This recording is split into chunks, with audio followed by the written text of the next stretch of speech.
How did Ahoms defeat the mighty Mughals? Welcome to Study IQ. मेरा नाम है आदेश सिंह। दोस्तों, क्या कभी आपने सोचा है कि मुगल पूरे भारत पर कब्जा करने के बावजूद कभी असम को क्यों नहीं जीत पाए? जी हां, ये कहानी है उस अहोम किंगडम की जो 1615 से 1682 तक चला, जिसमें कभी मुगलों की जीत नहीं हुई। इस लेक्चर में हम जानेंगे कि कैसे असम के अहोम किंगडम ने बार बार मुगलों को हराया। आइए शुरुआत करते हैं अहोम्स के बैकग्राउंड से। Who were Ahoms?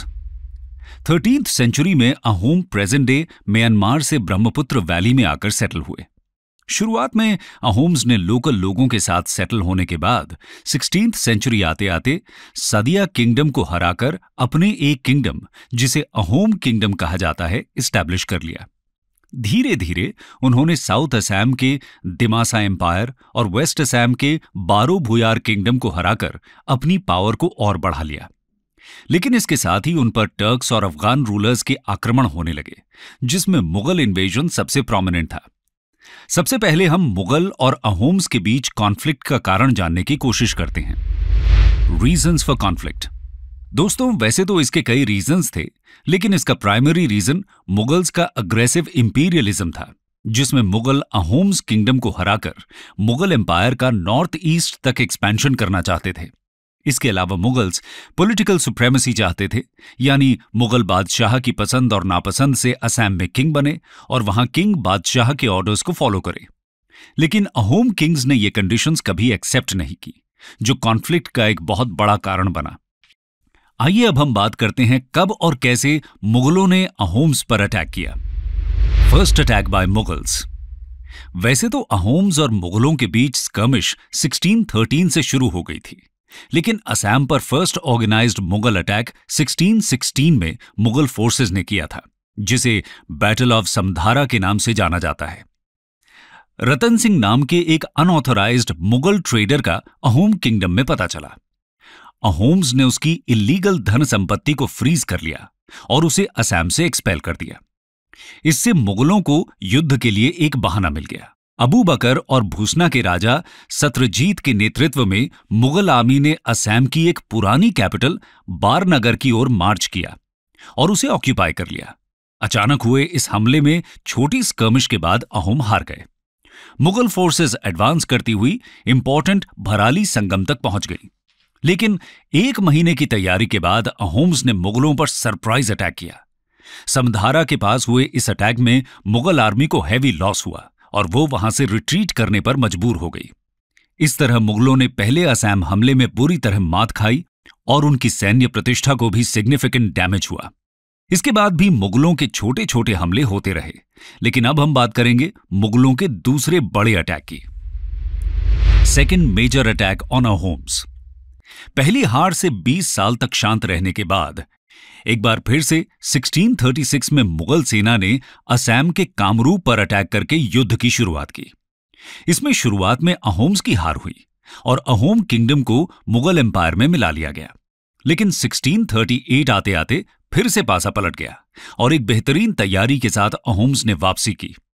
समधारा के पास एक बार फिर से भयंकर युद्ध हुआ। इसमें अहोम के नेवी चीफ की मौत हो गई, लेकिन अहोम्स ने ब्रेवरी से एक बार फिर से मुगल आर्मी को असम से बाहर खदेड़ दिया। इस युद्ध में दोनों ही पक्षों को भारी फाइनेंशियल और ह्यूमन लॉस हुआ, जिसकी वजह से दोनों पक्ष पीस ट्रीटी करने पर अग्री हुए। ये पीस ट्रीटी फरवरी 1639 में मुगल कमांडर अल्लायार खान और अहोम जनरल मोमाई तामुली बोरबरुआ के बीच हुई। इसे ट्रीटी ऑफ असुरार के नाम से जानते हैं। इस ट्रीटी के तहत मुगलों ने अहोम किंग की इंडिपेंडेंस को एक्सेप्ट किया। गुवाहाटी से शुरू होने वाला वेस्टर्न असम मुगलों के हाथों चला गया, लेकिन उन्हें बाकी बचे हुए असम पर अपना किसी भी तरह का क्लेम छोड़ना पड़ा। दोनों पक्षों में ट्रेड बिना किसी रुकावट के होने लगा, लेकिन दोनों ही पक्षों ने इस ट्रीटी को स्ट्रिक्टली फॉलो नहीं किया और छोटी छोटी स्कर्मिशेस चलती रहीं। आइए अब हम बात करते हैं तीसरे बड़े कॉन्फ्लिक्ट की। Third major attack on Ahoms. दोस्तों, 1648 में गुवाहाटी के मुगल कमांडर ने अहोम के न्यूली अपॉइंटेड किंग जय ध्वज को बधाई संदेश भेजा। लेकिन जयध्वज ने बादशाह शाहजहां की बीमारी और मुगल एम्पायर के वॉर ऑफ सक्सेशन का फायदा उठाकर मुगलों को न केवल गुवाहाटी से खदेड़ दिया बल्कि मानस रिवर के पार तक उनका पीछा किया। उन्होंने मुगलों के ढाका के आसपास के क्षेत्र को भी तबाह और बर्बाद कर दिया। वापस जाते जाते वो कई मुगल सोल्जर्स को अपने साथ बंदी बनाकर असम ले गए। लेकिन वॉर ऑफ सक्सेशन जीतने के बाद औरंगजेब ने मीर जुमला को असम पर अटैक करने और पूर्वी भारत में मुगल प्रेस्टीज को फिर से स्थापित करने का आदेश दिया। मीर जुमला ने 1662 की शुरुआत में असम पर अटैक कर दिया। उसने गुवाहाटी और मानस को बहुत आसानी से ऑक्यूपाई कर लिया। स्ट्रेटेजिकली इंपॉर्टेंट पांडु और खजली शहर भी उसने आसानी से जीत लिए। दरअसल मीर जुमला की ये इजी सक्सेस मुगल आर्मी की ब्रेवरी की वजह से कम और असम आर्मी में डिससैटिस्फैक्शन के कारण ज्यादा थी। लेकिन जैसे ही मुगल आर्मी कालियाबोर तक पहुंची, असम आर्मी को यह रियलाइज हो गया और फिर मीर जुमला को डेडली रेजिस्टेंस का सामना करना पड़ा। उन्होंने अपनी पावर को सिमलुगढ़ और समधारा में कॉन्सेंट्रेट किया। लेकिन मुगल आर्मी नंबर्स में असम आर्मी से बहुत अधिक थी, इसलिए असम आर्मी को वहां से भागना पड़ा। इस जीत के बाद मीर जुमला ने अहोम कैपिटल घरगन्व पर अटैक किया और अहोम किंग जयध्वज को वहां से भागना पड़ा। उन्होंने ईस्टर्न हिल्स में शरण ली, लेकिन बारिश का मौसम आने से मुगल आर्मी वहां सस्टेन नहीं कर पाई। भारी बारिश और रिवर्स में फ्लड की वजह से मुगलों की आर्मी बेस ढाका और मीर जुमला की आर्मी के बीच कम्युनिकेशन एकदम कट गया। यही समय था जब मौसम का फायदा उठाते हुए अहोम्स ने मुगल आर्मी पर अटैक कर दिया। अहोम्स ने बड़ी तेजी से एक बार फिर से ईस्टर्न असम पर वापस अपना कब्जा कर लिया। मुगल कैंप में एक सीरियस महामारी फैल गई, जिसमें कई मुगल सोल्जर्स बिना किसी हमले के मारे गए। लेकिन सितंबर तक बारिश खत्म होने से वापस मुगल आर्मी का ढाका बेस से कांटेक्ट हो गया। मुगल आर्मी ने एक बार फिर अहोम्स पर अटैक किया और इस बार किंग जयध्वज को पीस ट्रीटी करने पर मजबूर कर दिया। 1663 में ट्रीटी ऑफ घिलारी घाट साइन की गई, जिसमें अहोम किंग जयध्वज को मीर जुमला ने 3 लाख रुपए वॉर कॉम्पनसेशन और अपनी इकलौती बेटी को मुगल हैरम में देने के लिए मजबूर कर दिया। लेकिन इसी दौरान जयध्वज की मौत हो गई। जयध्वज की मौत के बाद क्या हुआ, आइए जानते हैं नेक्स्ट सेक्शन में। What happened after the death of Jaidhwaj? पहली इंस्टॉलमेंट जयध्वज ने मुगलों को दे दी, लेकिन जयध्वज के सक्सेसर चक्रध्वज ने ट्रीटी में डिसाइड हुए कॉम्पनसेशन को देने से इनकार कर दिया।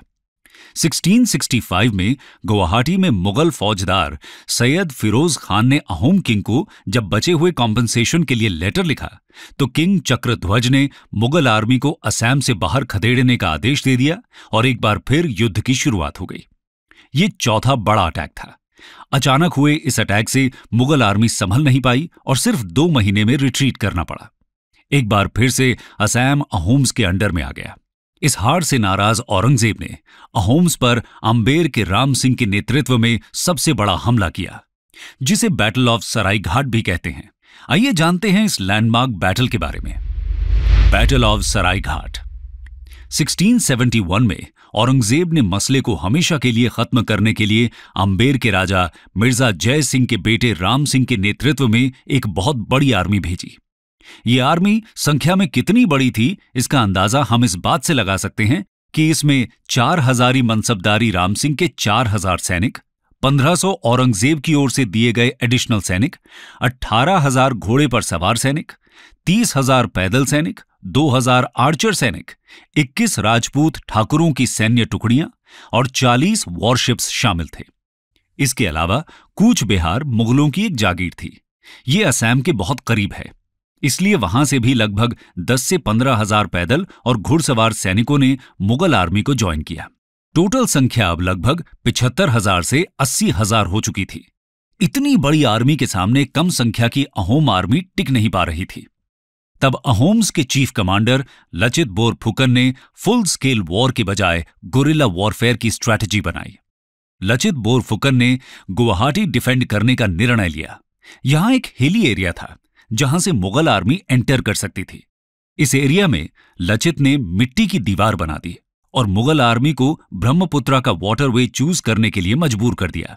लचित ये जानते थे कि मुगलों की नेवी बहुत वीक है और उसे पानी में युद्ध का एक्सपीरियंस भी नहीं है, और गुवाहाटी में दीवार के बाद ईस्ट में जाने का एकमात्र रूट ब्रह्मपुत्र नदी ही बचा था।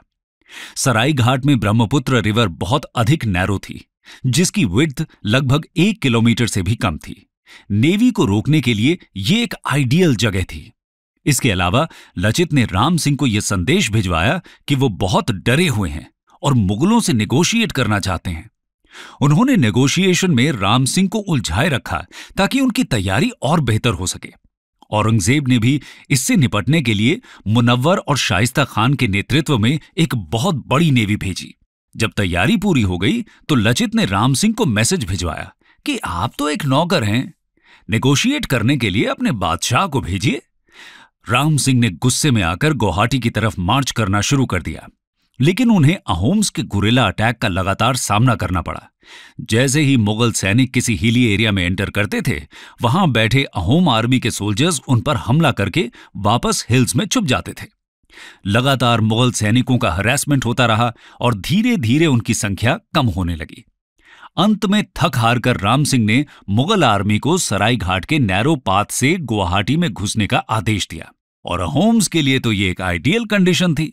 ब्रह्मपुत्र रिवर में मुगल आर्मी को 3 तरफ से घेर लिया गया। मुगल नेवी को 3 तरफ इताखुली हिल्स, कामाख्या हिल्स और अश्वक्रांत हिल्स की तरफ से एक साथ हमले का सामना करना पड़ा।